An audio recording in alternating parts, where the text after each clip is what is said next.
നിങ്ങളുടെ കമ്പ്യൂട്ടർ ഈ ഒരു ഐക്കണിൽ ഡബിൾ ക്ലിക്ക് ചെയ്യുമ്പോൾ ഇതേപോലെ സ്ലൈഡ് ടു ഷട്ട് ഡൗൺ എന്ന് കൊടുത്തു കഴിഞ്ഞാൽ ഓട്ടോമാറ്റിക്കലി ഷട്ട് ഡൗൺ ആവും. ഈ ഒരു ഓപ്ഷൻ എങ്ങനെയാണ് എനേബിൾ ചെയ്യാമെന്നാണ് ഇന്നത്തെ വീഡിയോയിൽ കാണിക്കുന്നത്.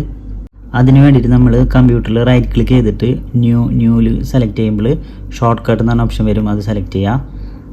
അതിൽ നമ്മൾ സ്ലൈഡ് ടു ഷട്ട് ഡൗൺ ഇതേപോലെ സ്പേസ് ഇല്ലാതെ ടൈപ്പ് ചെയ്തതിന് ശേഷം താഴെ ഈ നെക്സ്റ്റിൽ ക്ലിക്ക് ചെയ്യുക. വീണ്ടും ഫിനിഷിൽ കൊടുക്കുക. അപ്പോൾ നമുക്ക് ഇവിടെ ഡെസ്ക്ടോപ്പിൽ ഇവിടെ ഒരു ഐക്കൺ കാണാൻ സാധിക്കും. അതിനുശേഷം ആ ഐക്കണിൽ കൊണ്ടുവച്ചിട്ട് റൈറ്റ് ക്ലിക്ക് ചെയ്ത് കഴിഞ്ഞാൽ അതിൻ്റെ പ്രോപ്പർട്ടീസ് എടുക്കുക.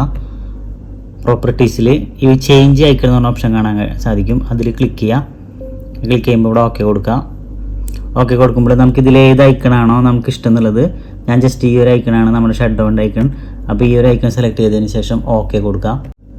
എന്നിട്ട് അപ്ലൈ കൊടുക്കുക, ഓക്കെ കൊടുക്കുക.